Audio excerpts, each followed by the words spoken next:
परमेश्वर की बड़े नाम की महिमा हो। फिर से आने वाला प्रभु यीशु मसीह के मधुर और श्रेष्ठ नाम से सबको जय मसीह की अभिनंदन करता हूँ। फिर से एक दिन और सुबह के टाइम परमेश्वर के वचन के सामने थोड़ा टाइम ये प्रभात मनन में आकर परमेश्वर का वचन से कुछ बातें मनन करने के लिए परमेश्वर ने एक और अवसर हमारे जीवन में दिया है, इसलिए परमेश्वर को बहुत बहुत धन्यवाद करता हूँ।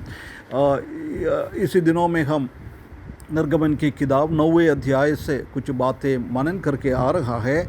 उसका आखिरी भाग में हम देख सकता है कि बड़े बड़े ओले गिराते हुए परमेश्वर का क्रोध इन लोगों के मिस्रईम की ओर आ रहा है, उसी बात को हम देख सकता है।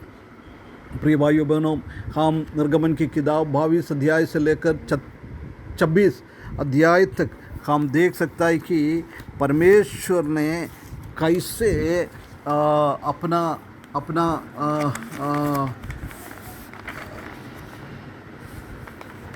ये ओले के द्वारा और बिजली गिरने के द्वारा और आसमान से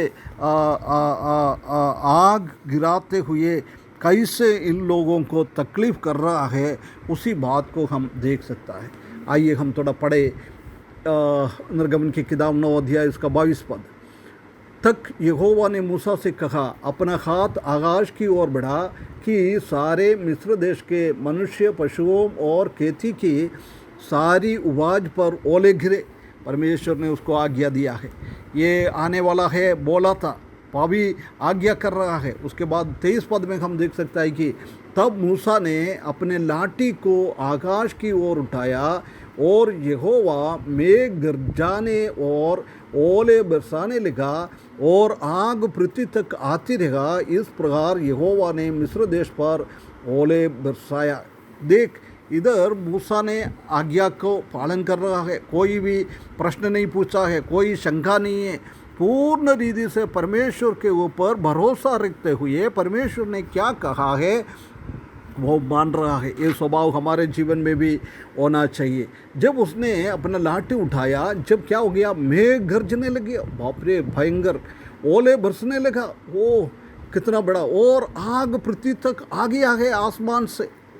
प्रिय भाइयों बहनों, कितना मिस्री के देश में यहोवा ने ऐसी कभी नहीं किया है, ऐसी एक अवस्था उनके जीवन में मिल गया है। और 24 पद में जो ओले गिरते थे उनके साथ आग भी मिली गई हुई थी, और वे ओले इतना भारी थे कि जब से मिस्र देश का बसा था तब से मिस्र भर में ऐसा ओला कभी न गिरे थे। इतना बड़ा ओला, पत्थर जैसी, बड़ा बड़ा पत्थर जैसी पानी का ओला गिर रहा है। उसी के साथ सिर्फ ओला नहीं है, वो आग भी नीचे की ओर गिर रहा है, आग भी गिर रहा है।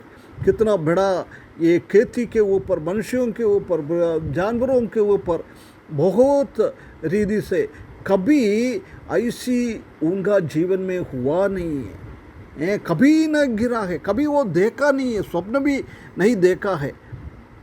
कल हमने याद किया था, इस मिस्रईम की इसी एरिया में पानी इतना बरसता नहीं है, कैसे ओला गिरेगा, कोई विश्वास नहीं किया था। और 25 पद में, इसलिए मिस्र भर के खेतों में क्या मनुष्य क्या पशु जितने थे तब ओले से मरे गए। मनुष्य भी और पशु क्या क्या है, खेत में था, मैदान में था, वो सब मर गया है। और ओले से खेत की सारी उपज नष्ट हो गई, सारी उपज सब नष्ट हो गया। आने वाले दिनों में वो क्या खाएगा, क्या पिएगा, कुछ भी नहीं है, सब नष्ट हो गया है। और मैदान के सब वृक्ष टूट गए हैं, हर एक वृक्ष, फल फ्रूट देने वाला वृक्ष सब सब सब नष्ट हो गया है। प्रिय भाइयों बहनों, आने वाले दिनों में ये लोग क्या खाएगा, ऐसी कुछ भी नहीं बचा है, ऐसी एक अवस्था हम देख सकता है। ये बहुत बड़ा भयानक एक बाधा था इनके ऊपर। ये परमेश्वर ने इसलिए दिए भेजा है कि ये लोग परमेश्वर की ओर आए, परमेश्वर की महिमा को देख पाए, परमेश्वर की ओर आने के लिए उन लोगों ने ऐसा किया है। हम देख सकता है कि एक एक एक स्ट्रेंज मिक्सचर है, हम सोच नहीं सकता है ऐसी एक मिक्सचर, एक पानी और आग दोनों एक साथ आ रहा है। एक चमत्कार के ऊपर की चमत्कार है, बहुत बड़ा एक चमत्कार इधर हम देख सकता है। हम देख सकता है कि आग और पानी ये दोनों शांति देने वाला है। आग को शमन करने के लिए पानी यूज़ करता है, परंतु इधर हम देख सकते हैं कि उसका उल्टा है।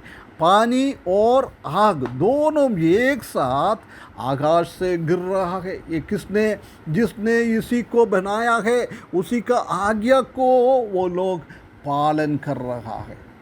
कितना कितना बहुत बड़ा एक ये है।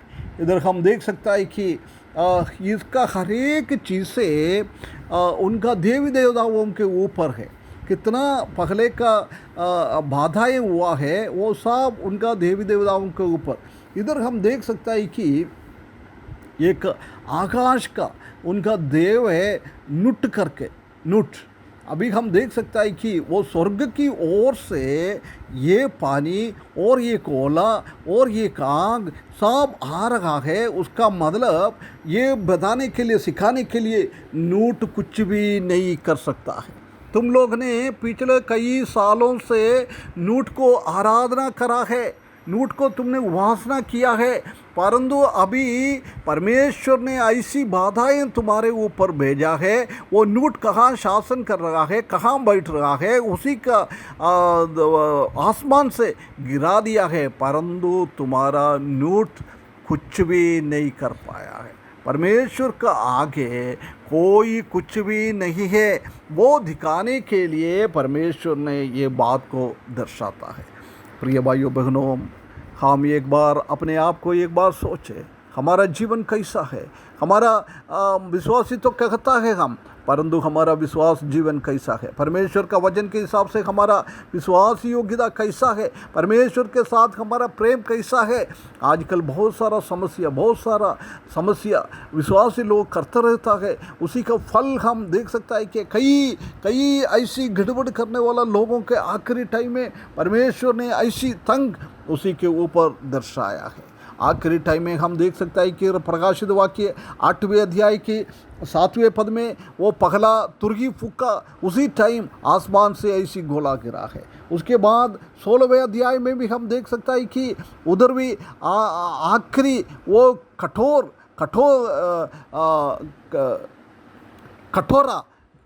पृथ्वी के ऊपर डाला है। उसी टाइम में भी ऐसी आग ये सब पृथ्वी के ऊपर हो गया है। परमेश्वर का प्रकोप बहुत कठिन है। प्रिय भाइयों बहनों, हम हमारे जीवन को एक बार देखें। हम एक अच्छा जीवन बिताने के लिए बिना कठोर करते हुए, परमेश्वर को महिमा करते हुए, प्रेम में आगे बढ़ने के लिए परमेश्वर का प्रकोप हमारे आखिरी टाइम में इस पृथ्वी में हम रहने के टाइम हमारे ऊपर ना आए, उसके लिए जीवन बिताने के लिए इस वचन के द्वारा परमेश्वर हमको सहायता करे। उसके बड़े नाम की महिमा हो।